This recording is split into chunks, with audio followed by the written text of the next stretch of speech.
अस्सलामु अलैकुम वरहमतुल्लाहि वबरकातुहू। ब्रिज कोर्स विषय मराठी इयत्ता 5वी। प्रिय विद्यार्थ्यांनो, आज आपण ब्रिज कोर्सचा तिसरा दिवस पाहणार आहोत। क्षेत्र दिलेला आहे मौखिक भाषा विकास, जबानदानी की नशोनुमा। संकल्पना संबोध तस्वुरात दिए हुए है कथा कथन, कहानी कहना। क्षमता सलाहियत दी हुई है भाषण, श्रवण, लेखन, बोलना, सुनना, लिखना। प्यारे बच्चों, ये जो आपको तस्वीरें दिखाई दे रही है वो किसकी तस्वीरें हैं? बताइए तो भला, सोचिए। कौवे की कहानी की। शाबाश, वेरी गुड। क्या नाम है उस कहानी का? प्यासा कौवा। शाबाश, प्यासा कौवा यानी तहानलेला कावळा। चला मग गोष्ट ऐकूया, तहानलेला कावळा। मुलांनो, ही गोष्ट लक्षपूर्वक ऐका, ध्यान से सुनिए इस कहानी को। एक कावळा होता। एकदा त्याला खूप तहान लागली। तो पाणी शोधू लागला। त्याने इकडे पाहिले, तिकडे पाहिले, पुढे पाहिले, मागे पाहिले, पण पाणी कुठेच दिसला नाही। आता काय करणार? दूरवर त्याला एक झोपडी दिसली। झोपडीच्या दारात एक मडके होते। कावळा उडत उडत त्या झोपडीपाशी गेला। त्याने त्या मटक्यात डोकावले। पाहिले तर पाणी कमी होते। त्याची चोच पाण्यात बुडेना। आता काय करायचे? कावळ्याला एक युक्ती सुचली। त्याला झोपडीजवळ काय दिसले? खडे दिसले। तो त्या खडेकडे गेला आणि एक एक करत ते खडे उचलून पाण्यात टाकू लागला। खडे टाकल्यानंतर तो पाणी वर येऊ लागला। हळूहळू तो पाणी वर येऊ लागला। असे करत करत त्याने खूप खडे पाण्यात टाकले। आता मडकातले पाणी खूप वर आले। हे बघून तो खुश झाला।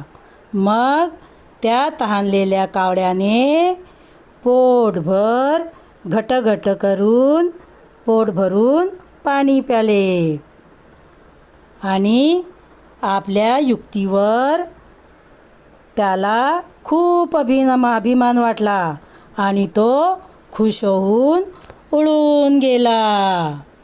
प्यारे बच्चों, पसंद आई ना ये कहानी आपको? अब ये कहानी आप मराठी में अपने दोस्तों को और अपने घर वालों को सुनाइए। सक्षम बनूया, आओ अहलियत पैदा करें। प्यारे बच्चों, ये तस्वीरें जो आप देख रहे हैं वो आपके ही उम्र के बच्चों ने बनाई है। आपको भी आती है ना ड्राइंग बनाना? तो इस ड्राइंग को भी आप अपनी बयाज में खूबसूरत बनाइए। प्यारे बच्चों, क्या दिखाई दे रहा है आपको इस तस्वीर में? बताइए देखकर। शाबाश, एक खरगोश सोया हुआ है और कछुआ शर्त जीत चुका है। शाबाश। तो प्यारे बच्चों, इससे पहले क्या हुआ होगा आपको मालूम है क्या? हाँ, खरगोश और कछुए की कहानी। शाबाश। तो हम आपको खरगोश और कछुए की कहानी सुनाते हैं। तो सुनिए कहानी, ससा आणि कासवाची शर्यत. एक ससा होता आणि एक कासव होता. एका दिवशी ससा आणि कासव दोघी एकमेकांना भेटले. ससानी जसे कासवाला पाहिले तो विचार करू लागला की हा कासव किती हळूहळू चालत आहे. याच्याशी शर्यत लावली पाहिजे आणि जेव्हा शर्यत लावली तर मी जिंकणार आणि कासव हरणार. त्याने कासवाला म्हणाले, चल माझ्यासोबत शर्यत लाव. कासव म्हणाला, तुझ्याबरोबर कशाची शर्यत लावायची? तू तो टुनटुन भरभर पळतो, मी हळूहळू चालतो.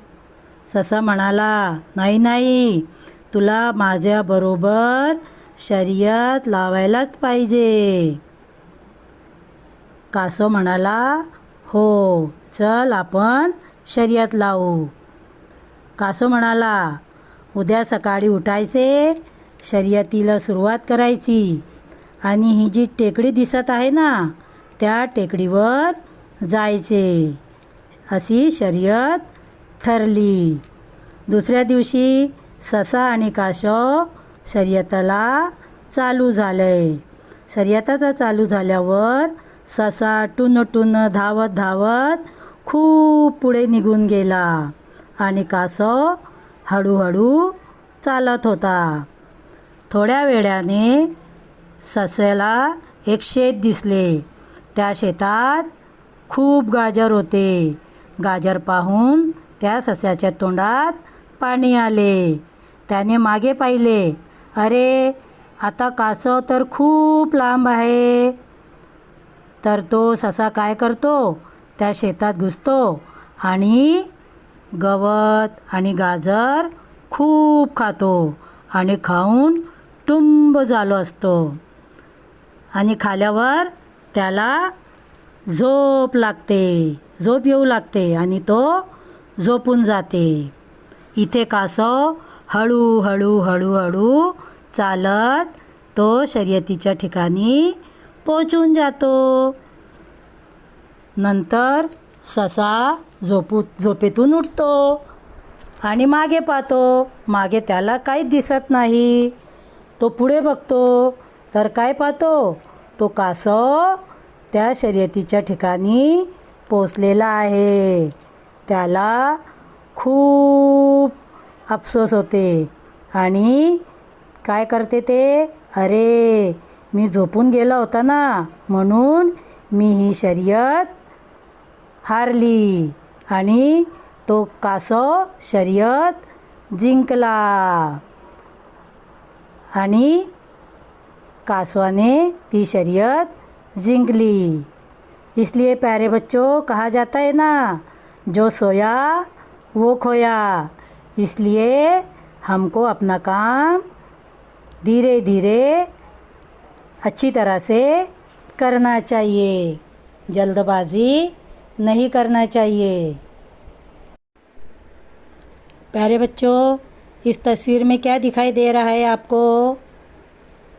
पानी के बर्तन भरे हुए हैं और नल खुला है और उसका पानी फुजूल बह रहा है. और देखिए प्यारे बच्चों, यहाँ पर एक क्या लिखा हुआ है, पानी वाचवा जीवन वाचवा. पानी बचाइए ज़िंदगी बचाइए. तो प्यारे बच्चों, हमको पानी का इस्तेमाल एहतियात से करना चाहिए, ना कि उसको फजूल फेंकना चाहिए. देखिए, हम पानी का इस्तेमाल एहतियात करने के लिए कुछ हिदायतें आपको बताते हैं. आप उनको गौर से सुनिए. नळ सुरू ठेवून तोंड देऊ नये, यानी नल सुरू रखकर मुंह नहीं धोना चाहिए. बादलीमध्ये पाणी घेऊन अंघोळ करावे. बादली में या किसी बर्तन में पानी लेकर नहाना चाहिए, ना कि शावर के नीचे नहाना चाहिए. बादलीमध्ये पाणी घेऊन भांडी किंवा कपडे धुतले पाहिजे. बाल्टी में पानी लेकर हमें बर्तन या कपड़े धोना चाहिए। अगर हम बेसिन के अंदर बर्तन धोते हैं या वॉशिंग मशीन में कपडे धोते हैं तो पाणी ज़्यादा लगता है। जेव्हा नळाला पाणी येतात आपण काय करतात, उरलेले पाणी फेकून देतात। ये बचा हुआ पानी नल आने के बाद फेंकना नहीं चाहिए, बल्कि उस पानी का इस्तेमाल दूसरे कामों के लिए करना चाहिए। घरातील गडक्या तोट्या दुरुस्त करून घ्यावे। अगर आपके घर में नल टूटे हुए हैं, उसकी टोटियाँ टूटी हुई है, उसमें से पानी बह रहा हो तो उसको फ़ौरन दुरुस्त कर ले। पिण्यासाठी पानी जेवढा लागेल तेवढाच घ्या। पानी पीने के लिए हमें जितना लगे उतना ही लेना चाहिए। हम क्या करते हैं, पानी बहुत सारा ले लेते हैं, आधा पी लेते हैं और आधा फेक देते हैं। पाण्याचा कोणी चुकीचा वापर करीत असेल तर त्याला समजावून सांगा। अगर आप किसी को देख रहे हो कि वो पानी का गलत इस्तेमाल कर रहा है, पानी को फजूल फेंक रहा है, तो उसको समझाए कि पानी का इस्तेमाल एहतियात से करे। क्यों? क्योंकि पानी एक कुदरती दौलत है।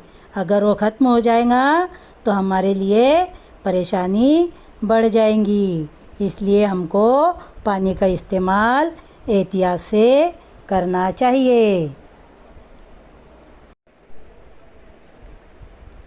सराव करूया, आओ मश्क करें।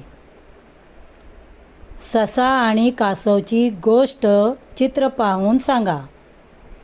प्यारे बच्चों, खरगोश और कछुए की कहानी आपको तस्वीरें देखकर बोलना है। दूसरा आहे, पाणी वाया जाऊ नये म्हणून तुम्ही काय कराल। पानी बर्बाद न हो इसके लिए आप क्या करेंगे। ये आपको अपनी बयाज में लिखना है। आओ तखय्युलाती बने, चॅलेंज, कल्पक होऊया। ससा आणि कासवाच्या कथेचे सुरुवातीच्या परिस्थितीचे चित्र काढा। यानी प्यारे बच्चों, खरगोश और कछुए की जो कहानी है उसको आपको ड्राइंग बनाना है और अपने स्कूल के ग्रुप पर सेंड करना है। तो प्यारे बच्चों, आज हमने विषय मराठी इयत्ता 5वीं इसके उपक्रम को पूरा किया। मिलते हैं इंशाअल्लाह कल अगले वीडियो के साथ। अल्लाह हाफिज़।